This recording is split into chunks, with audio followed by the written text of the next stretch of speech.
Coming up right now on SUTV News, find out what students can do to protect their identities. And it's that time of the year to show your ship spirit. Raider Fest is here. It's all right now. Coming back in 20 seconds. 20 seconds.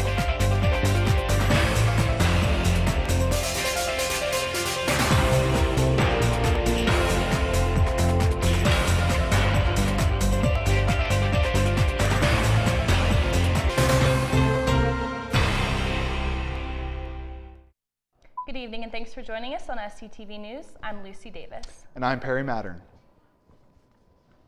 Identity theft robs millions of dollars from people each year. It is important to understand how to educate yourself so you do not become a victim. Chandler Harris has the story. Identity theft is a tricky crime, and it can happen to any of us, especially in this internet-dependent world that we live in today. I'm here at Members First, and hopefully somebody inside can help us out. Members First has their own security branch where they deal with identity theft and other similar crimes. Well, what identity theft is it's a crime where someone uses your personal information, your name, your social security number, account number, date of birth, and they use that without your permission. College students are prime targets for identity thieves. They will go to extreme lengths to get their identities because college students have little to no credit. But once you get your identity stolen, you must know the proper steps that you need to take to get your money back. The first thing you want to do is place a fraud alert with one of the credit reporting agencies, known as the Big Three. There's Experian, TransUnion, and Equifax. You contact any one of them, and they can put the proper alert on your credit file. The Department of Justice offers up the acronym SCAM to help you prevent or minimize your chance of becoming a victim of identity theft. S is for stingy. Don't give out your information unless completely necessary. C is for check. Make sure you check your credit report often. A is for ask. Go to your bank and ask questions if you're unsure. M is for maintain. Make sure that you keep all your records so that you know what you bought. If you follow those 4 steps, you should be fine. Chandler Harris, SUTV News. If you have any more questions, you can call 1-877-ID-THEFT. CPR and AED machines save lives every day. Our Nathan Yurgis looks at why there aren't more AEDs on campus. We need help. That is what Wes Melicone heard one afternoon when a fellow faculty member collapsed playing basketball. There was an individual going into cardiac arrest. Joe performed CPR, also applied the AED until medical personnel could arrive, and fortunately we saved the individual's life. 1 out of every 10 people do not survive when needing CPR. So why aren't there more machines like this around campus? But there's more than just lack of training to having them inside the buildings. Well, it's a lot of finances. They're not inexpensive to purchase, and then there's maintenance costs associated with them as well as testing. And campus police are just a phone call away. Police, having them in the vehicles and the like, being able to respond and get to an individual. We can be anywhere on campus probably in under a minute. Currently, 6 AEDs are on campus at Higas Fieldhouse, the Wellness Center, and all campus police vehicles. Most staff on campus are already trained and certified, but it's never too late for you to think about getting trained. Certified simply because, not simply because of your students, but even when you're at home or whatever and have an emergency with family. The American Red Cross is always holding training classes. If interested, you can log on to their website at redcross.org or contact your local Red Cross. For SUTV News, I'm Nathan Yurgis. If you need help on campus, call campus police at 477-1444 or dial 911. If you like playing pickup basketball, here's your chance to do it for a good cause. Get together a team of 3 for this Sunday and shoot some hoops to help fight sickle cell disease.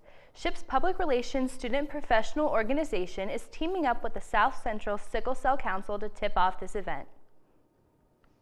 Whole South Central PA area, so we're just trying to give them a presence here and raise some awareness and do a fundraiser and have a good time. The tournament is outside at the Rec Center courts by the pavilion. Enjoy music, eat food, and win prizes. Registration is $5 a person, and you can sign up at sicklecellfundraiser.blogspot.com. Shippensburg's EMS is getting a new wardrobe. Kyle Jurison has the details.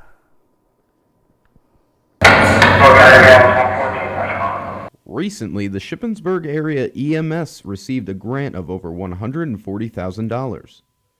Operations Officer Heather Franzoni has been working for this grant for over a year. We're excited about it. We weren't really sure we were getting it, and it was kind of out of the blue.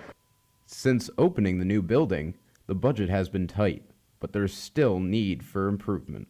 We're going to use it for 58 sets of turnout gear, which is full turnout gear from coat, bunker pants to boots. Along with purchasing the new safety gear, dated communication devices are quickly becoming a hassle. The grant will allow us to buy 8 mobile units and 8 portable units for the new upgrade of the radio systems. In the end, it's all worth it in order to help protect the people who help us. Reporting for SUTV News, I'm Kyle Jurison.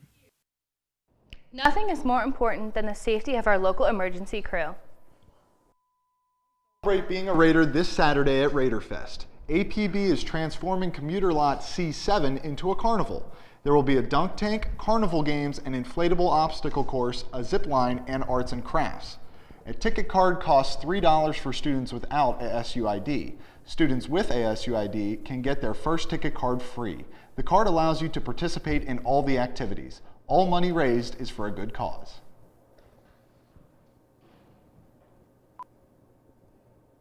Proceeds go to Project Share, which is a homeless and food shelter ministry out of Carlisle, Pennsylvania. Raiderfest begins at 11 a.m. and ends at 5 p.m. SHIP ROTC students are making soldiers out of high schoolers. In today's Cadet for a Day, the Raider Battalion hosted high school juniors and seniors on campus. The students had the chance to ask current cadets questions about ROTC and life at SHIP. It was a great time. Got to really learn what it's like to be a cadet at Shippensburg University. We got to go through some of the classrooms and see what all it's like being a student here as well. If you'd like to know more info about ROTC, you can log on to ship.edu/ROTC. Coming up on SUTV News, the community is getting together to shape up Shippensburg. And one family takes a journey halfway around the world for freedom. It's coming up next.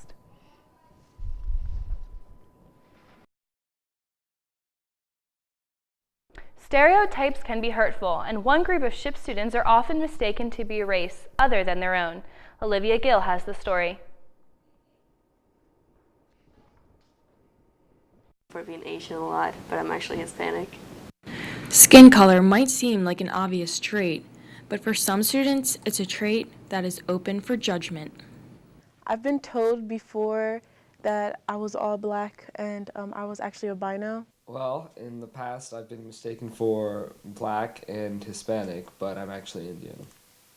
I don't look like the stereotypical Hispanic with the black hair, brown eyes, or medium skin tone.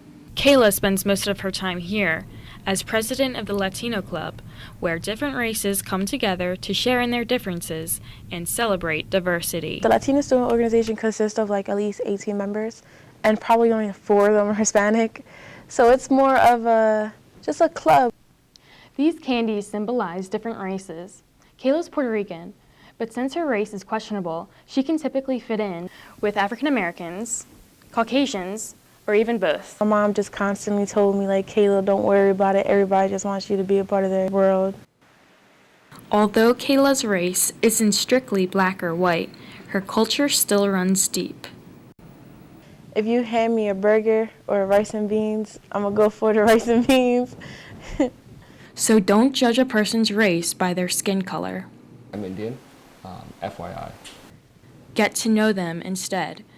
For SUTV News, I'm Olivia Gill. The Latino Club meets every Tuesday night at 7. One family came here from halfway across the world, and it proved to be quite the journey. Courtney Christian has more. All that I wish at that moment, when that war started, to leave the country and never come back. For Maritza Zejcerovic, raising 2 young daughters in war-torn Bosnia was out of the question. Former Yugoslavia has like 6 republics, and all of those 6 republics has a right to go apart. And when that happened, first Slovenia went, but you still don't think we'll never come to Bosnia, you know. And then next spring, Bosnian war started, like in May. You would hear the bombs going overhead and they sounded like whistles coming. It's hard to leave everything behind, family, everybody. I left everybody, except all my family is there. I mean, it's hard. The war would cause the family to leave Bosnia and head to Hungary and later Germany. We are Bosnian refugees. Nobody wanted us. This didn't stop them from finding a better home for their family. I will never forget that moment. Then you think, oh, I'm free, you know, finally. In 1997, the family was finally able to immigrate to the United States. In my mind, it's always the kids, you know, you gotta put yourself together. They have to make something of their life. That's what my point was in my life. I never try to take for granted what my parents sacrificed. They gave up friends, they gave up family, they gave up everything. So like my sister and I could have good lives. This family is making every day count. For SUTV News, I'm Courtney Christian. The Zayteroviches are staying true to their Bosnian heritage while living in Shippensburg. With spring weather comes spring cleaning, and it's time to clean up the town. Sarah Small has more. Richard Avenue is not the only street in need of a cleanup. The Shipshape Day event cleans up all over town. We go from Shippensburg Township into Southampton Franklin Township, so it's a big area that gets done, as well as every street in the borough. It's not just a community event. We've always had a great turnout from the university students. The event starts at the Firefighters Activity Center. It's a great community event. You live here, you work here, or you go to school here. You take care of your community where sometimes it's not getting taken care of. Grab your gloves and trash bags. The Shipshape Day cleanup is on Saturday from 9 a.m. till noon. I'll be there, and I hope to see you ready to shape up Shippensburg. Back to you guys. Thanks, Sarah. Shipshape Day starts at 8:30 a.m. and runs until noon this Saturday. This week in the final issue of the Slate, find out how social media impacted people's opinions on what really happened with the Boston bombings. Paris Hellman has more. Paris? The final issue of the semester is out this Tuesday, filled with all your campus, community, and national news. Our writers explore how social media affected the reporting of the incredibly tragic bombings at the Boston Marathon. Also, the Slate reports on Shippensburg University's very own Dr. Mas Biswas receiving the Distinguished New Faculty Award at the 24th International Conference on College Teaching and Learning. Make sure by the end of finals week to get your used books ready. The Slate is having a used book drive on the ground floor of the Cub to collect books from 12 p.m. to 2 p.m. every day during finals week. If you can't make it to the Cub between those hours, a drop box will be available at the information desk. Keep up to date with the Slate at theslateonline.com, like us on Facebook, and follow us on Twitter for all the latest news. Thanks, Paris. Don't go away. Still to come on SUTV News, spring is starting to show, and Kristen Pappas tells us what students are doing to show children dreams really do come true. Weather and entertainment are next. April started out warm in its first week. Since then, though, it has been pretty chilly. Let's take a break from news. Zach Briscoe is here to let us know if any warm temperatures are in the forecast. Zach? After some rain yesterday, today turned out to be a great day. Tonight, under partly cloudy skies, the temperatures will fall into the 30s, 37 for your low. Tomorrow, expect a sunny day with a high of about 64 degrees. It's going to be sunny and pleasant, a northwest wind at 7 miles per hour. High pressure is in control and is the reason for our mostly clear skies expected over the next couple of days. We got that high pressure sitting right over top of Pennsylvania. Now looking ahead to our next few days, it's going to be mostly sunny. Temperatures not too bad around 70-degree mark. A little bit of isolated showers possible for the start of next week. Temperatures will remain average with no real warm surge in the near future, however. Courtney Christian now has some information for us on sunscreen. We'll see warm weather this weekend. We'll also see people shed the layers and head outside. While you want to shed the layers, you should also put a protective one on as well. Sunscreen is the best thing you can do to protect yourself from burning. Just because it's spring doesn't mean you can't get burned. The sun is strong on both sunny and cloudy days, so adding sunscreen can only help. Other key things to add would be a hat and sunglasses. Fun in the sun is only more fun when you're protected. Back to you at the desk. Thanks, Courtney. Now let's go to Kristen Pappas to find out what's happening behind the curtain in this week's entertainment. Kristen? This is your entertainment buzz. This weekend, Act 5 presents Family Dinner. A one-act, lighthearted comedy is showing in Memorial Auditorium. Allie Jones, who plays the lead role Sarah, explains how introducing your boyfriend can make for an interesting family dinner. She introduces Peter to the whole family, and it's not like your typical, like, here's mom and dad. She's introducing Peter to mom, dad, Grammy, bunch of aunts and uncles. Opening night is tomorrow at 8. It is free for SHIP students with an ID and $2 if you do not have one. Stop by and support your campus performers. APB is hosting a death-defying game of zombie tag next week. Participants can stalk their way to the quad on Wednesday night at 9:30. I have yet to hear if brains will be on the menu.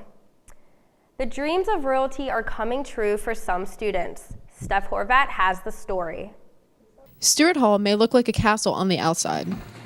Ahoy, lads and lassies! Ahoy, Captain! But on the inside is where dreams can come true.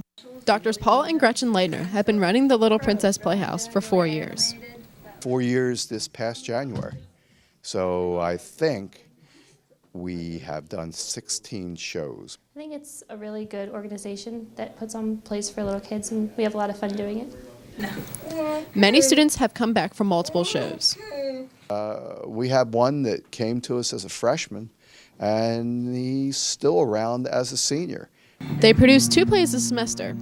This year, it's Sleeping Beauty and the Pirate Prince and The Wizard of Oz. I really love the group, the Little Princess Playhouse. I think it's a great idea to have the college students come together and put on such a fun play for the kids. I think they're really going to love these ones. There now, the trap is set. The captain and his wife have all but forgotten my little purse. The double features run the next 2 Saturdays at 10 and 11:30 a.m. Steph Horvat, SUTV News. The play is presented by Dr. Paul and Gretchen Leitner and the Children's Theater class. Admission is $4 at the door. And we know you're excited and cannot wait for another episode of Cruise News. Well, we've got what you fanboys need. Stay tuned after the Coach Mac Show for the 4th episode of Cruise News. This week, it's Halloween on Krampus. You can check out the first 3 episodes on YouTube. Just search for Cruise News. Well, that's all I've got for you entertainment junkies this week. Back to you guys at the desk. Thank you, Kristen. A small-town performing arts center knows there are more important things than ticket sales. Lance Kopp has the story.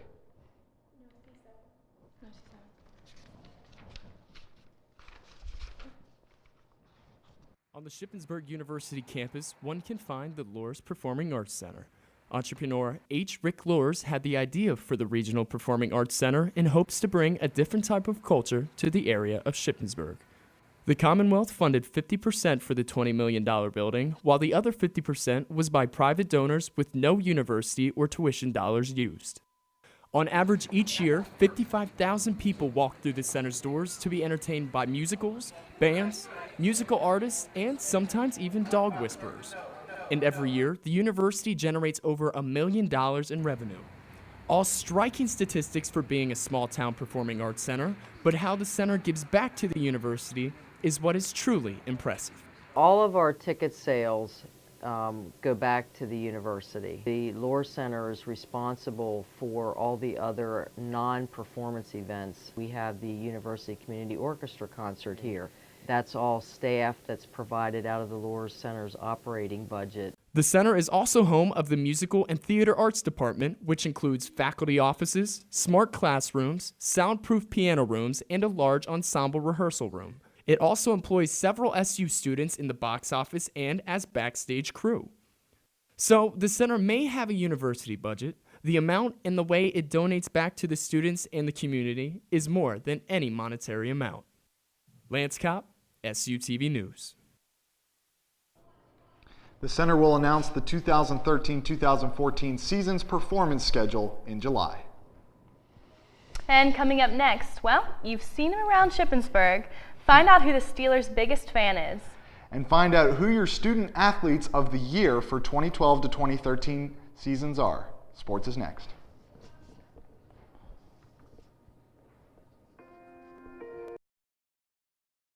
Welcome back to SUTV News. Zach Rivera joins us for sports. What is happening in the world of ship sports, Zach? Well, we have highlights from the baseball team, and we also have the latest from track and field. All right. But first, we begin with baseball. The Raiders baseball team was back in action Tuesday against Lock Haven. Our own Austin Schaefer has more. It was a beautiful day for baseball at Fairchild Field as the Ship bats were just starting to heat up. Ship down 2-1, and the bottom of the fifth, Douglas makes it to third on an error by the right fielder. He'd go on to score, tying the game at 2. Bottom of the seventh, and what an inning it would be for the Raiders. Craig Lowe gets the triple to score 2 runs, putting the Raiders up by 2.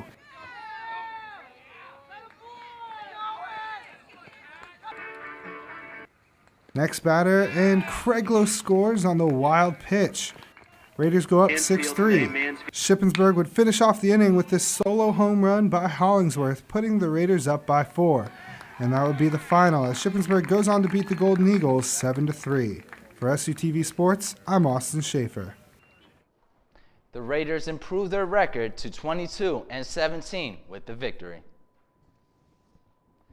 The Diamond Dwellers weren't done. Ship hosted Wilmington University yesterday. Kyle Jurison has a recap of the action. This past Wednesday, the Raider baseball team faced the Wilmington Wildcats. Wilmington took an early lead the first inning, leading Ship 5-1. Senior Tom Bush gave Ship some momentum after ending the 7th inning with a strikeout and a tag at second. Shortly after, junior Michael Douglas bunted, giving way to an RBI single. Unfortunately, after only scoring 2 more runs in the 9th inning, Ship ended up losing to Wilmington 6-4. Reporting for SUTV Sports, I'm Kyle Jerson. Shippensburg has a record of 23 wins and 18 losses. There's only 4 games left this season. Let's hope they can end on a winning streak. The Shippensburg University Outdoor Track and Field team will host their 9th annual Paul Kaiser Classic this Saturday at Seth Grove Stadium. Shippensburg welcomes squads from IUP, Millersville, Kutztown, and more. The men's hammer throw will kick off bright and early at 8:30 a.m. and a combined 10,000-meter run gets the track competition going at 10 a.m. So come out and support our Shippensburg athletes. One Shippensburg local is doing his part by watching over the community. Kyle Jurison has more. City campus on King Street. Residents hear a familiar cheer.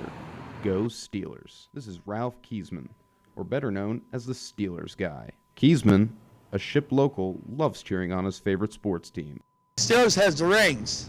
6 rings. And when he's not hanging out at the local diner showing support for his team, he's out showing support for his friends at the local fire department and EMS building. When we were down in town, he would stop in every day. We'd all be sitting out front. He'd stop in, talk to us. Kiesman also tries to do his part by patrolling the streets of Shippensburg. You'll see him wearing a blue shirt, like a short sleeve one. Looks like ours. So next time you see Kiesman, show him your support. Reporting for SUTV News, I'm Kyle Jerson. So I hear we still have some more football news coming up. Yes, there is. The Coach Mack Show with Trey Kimball is coming up next, and then and right after that is SUTV's Cruise News comedy show, premieres its 4th episode. I'm Perry Mattern. Thanks for joining us this evening. And I'm Lucy Davis. Don't forget to check us out on our Facebook page and Twitter. Have a great evening.